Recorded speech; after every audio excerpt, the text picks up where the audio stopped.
শিক্ষার্থী বন্ধুরা, কেমন আছো তোমরা?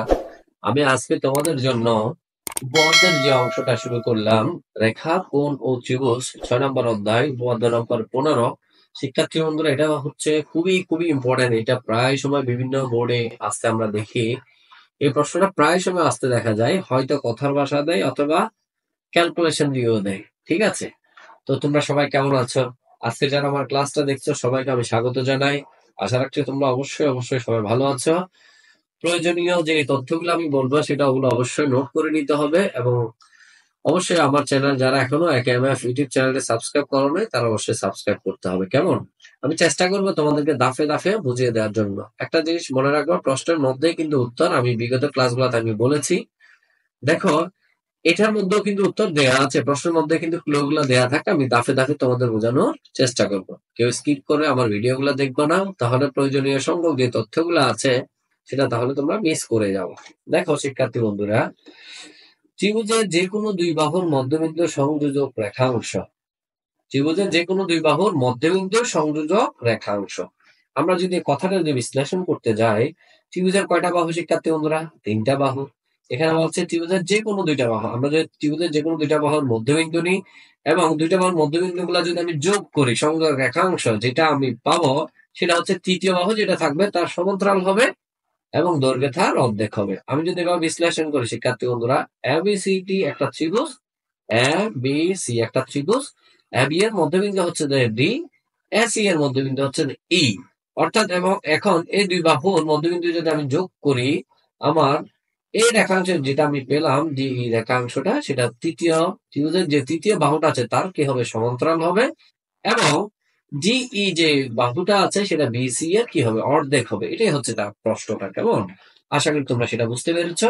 এবার একটু খেয়াল করো শিক্ষার্থী বন্ধুরা, মনে করি এবিসিডি একটি ত্রিভুজ, মনে করি এবিসি একটি ত্রিভুজ। ডি এবং ই বিন্দু হচ্ছে যথাক্রমে এ বি এবং এসি বাহুর মধ্যবিন্দু। আমি যদি এভাবে বলি, এ বি বাহুর মধ্যবিন্দু হচ্ছে ডি, এসি বাহুর মধ্যবিন্দু হচ্ছে ই।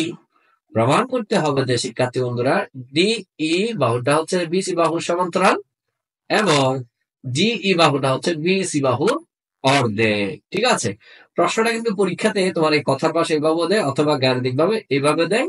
সংখ্যাগুলা ফিগার গুলা যে আমরা ডিই বলছি এগুলো আমাদেরকে কি করে দেয়? পরিবর্তন করে দেয়। ঠিক আছে, কোনো সমস্যা নাই, যদি তোমরা সেটা মনোযোগ সহকারে শোনো তাহলে অবশ্যই অ্যান্সার করতে পারবা।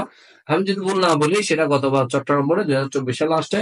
বিভিন্ন বোর্ডে অবশ্যই আসার সম্ভাবনা শতভাগ, এবং চট্টগ্রাম বোর্ডেও আবার রিপিট হয়ে আসতে পারে। কেমন?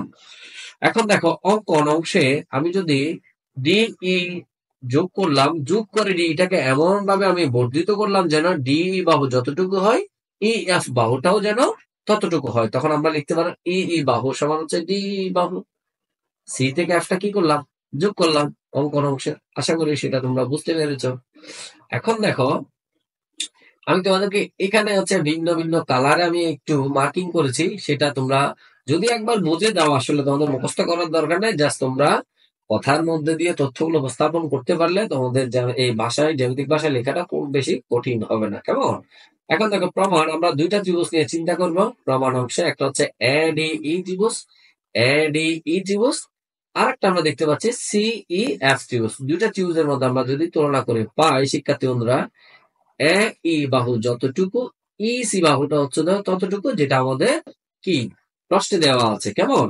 আমরা যে 3টা বাহু সমান ধরে আমরা ত্রিভুজটা অঙ্কন করলাম, তাহলে এ থেকে ই যতটুকু, ই থেকে সি ততটুকু দেওয়া আছে। আর ডি ই বাহু যতটুকু, ই এফ বাহু ততটুকু, সেটা আমরা অঙ্কন অনুসারে আমরা করে ফেললাম। ঠিক আছে, এখন দেখো অন্তর্ভুক্ত এ ই ডি কোণ, এ ই ডি কোণ অর্থাৎ ই কোণটা হচ্ছে যে অন্তর্ভুক্ত সিই এফ কোণ। অর্থাৎ এই দুইটা ত্রিভুজের মধ্যে এই কোণ এবং এই কোণ দুটোটা হচ্ছে সমান। কি বলে অন্তর্ভুক্ত? বিপ্রতীপ কোণ বলে। এ ই ডি ত্রিভুজ এবং সিই এফ ত্রিভুজ দুইটার মধ্যে এই ই কোণ, এবং এখানের ক্ষেত্রে এই ত্রিভুজের ই কোণ এবং এই ত্রিভুজের ই কোণ দুটোটা হচ্ছে বিপ্রতীপ কোণ বলে সমান। আমি একই কালার চিহ্ন দিয়ে বুঝিয়ে দিয়েছি। ঠিক আছে, তখন আমরা বলতে পারি ত্রিভুজ এ ডি ই সর্বসম ত্রিভুজ সিই এফ। দুইটা ত্রিভুজের কি সর্বসম, যেহেতু এই বাহু সমান হচ্ছে যে এই বাহু, এই বাহু সমান হচ্ছে এই বাহু, আবার এই কোণ সমান হচ্ছে এই কোণ, তখন আমরা ত্রিভুজ দুইটা সর্বসম বললাম। ঠিক আছে, বাহু কোণ বাহু পদ অনুযায়ী এটা তোমার সর্বসম বললাম। এখন দেখো, সুতরাং এ ডি ই কোণ সমান ই এফ সি কোণ। আবার বলতেছি এ ডি ই কোণ একান্তর কোণ বলে এই কোণটা সি এফ ই কোণ বা ই এফ সি কোণ, এই কোণ দুইটা একান্তর কোণ বলে এই দুইটা কোণ সমান। ঠিক আছে, একান্তর কোণ। এবং এডি সমান্তরাল হচ্ছে সিএফ। এই তাহলে এই এডিটা হচ্ছে যে এডি বাহুটা হচ্ছে সিএফ এর সমান্তরাল। আমি আবার বলছি দেখো, এই কোণটা একান্তর এডি ই কোণ একান্তর সি এফ ই কোণ, এই দুই কোণটা একান্তর কোণ বলে সমান এবং এডি বাহু সিএফ বাহু পরস্পর কি সমান্তরাল। ঠিক আছে, এখানে আমি সেটা লিখে দিয়েছি, এডি বাহু সিএফ বাহু সমান্তরাল। একবার দেখো বিডি বাহু সমান এডি সমান সিএফ, বিডি বাহু এডি সমান সিএফ, বিডি বাহু এডি বাহু সমান হচ্ছে সিএফ। তার মানে কি এ থেকে ডি যতটুকু শিক্ষার্থী বন্ধুরা বি থেকে ডিও ততটুকু এবং সি থেকে এফ ও আমরা কি ততটুকু বলতে পারি। তাহলে আমরা বলতে পারি বিডি বাহু সমান্তরাল সিএফ, সেটাও আমরা বলতে পারি শিক্ষার্থী বন্ধুরা বিডি সমান্তরাল সিএফ।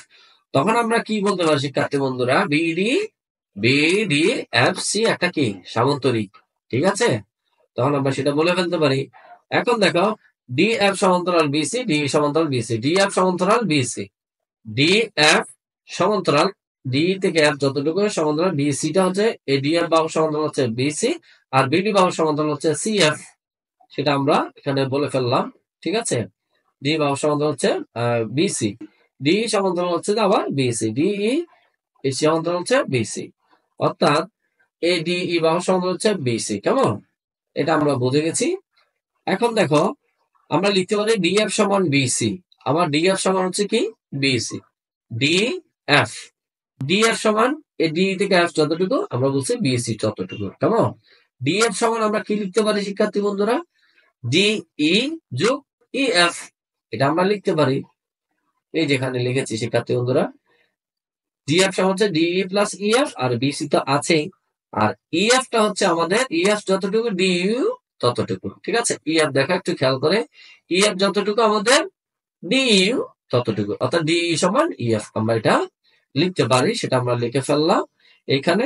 এখন ডিই এখানে একটা আছে এখানে একটা আছে, দুইটা ডিই, টু ডিই, ডানে আছে বিসি, লিখে ফেললাম। ডির সাথে টুটা গুণ অবস্থায় আছে শিক্ষার্থী এখানে গেলে ভাগ। এখন দেখতে পাচ্ছি ডিটা হচ্ছে বিসি এর অর্ধেক, সেটা আমরা এখানে লিখে ফেললাম এবং ডিই সমান্তরাল বিসি প্রমাণ হয়ে গেল, অর্থাৎ ডিই সমান্তরাল হচ্ছে বিসি। ডিই এই ডিইটা হচ্ছে যে তোমার বিসি এর সমান্তরাল, ডিই বাহুটা হচ্ছে বিসি এর সমান্তরাল।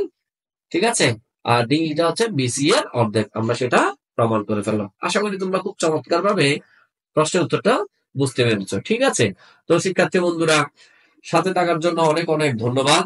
পরবর্তী আপডেট পেতে অবশ্যই আমার কেএমএফ ইউটিউব চ্যানেলটি সাবস্ক্রাইব করবে এবং বেল আইকনটি বাজিয়ে দিবা এবং কমেন্ট করে তোমরা অবশ্যই তোমাদের মতামতটা জানানোর চেষ্টা করবা। আমি তোমাদের চেষ্টা করছি এবার অধ্যায় 6 যে সকল জ্যামিতি গুলো আসে পরীক্ষাতে প্রায় সময় সেগুলো নিয়ে আলোচনা করার জন্য। ঠিক আছে শিক্ষার্থী বন্ধুরা, তো আজকের মতো এই পর্যন্তই, এখানে পর্যন্ত এই পর্যন্তই। সকলকে ধন্যবাদ জানিয়ে আমি আমার ক্লাসটা শেষ করছি। আল্লাহ হাফেজ, সবাই ভালো থাকবা।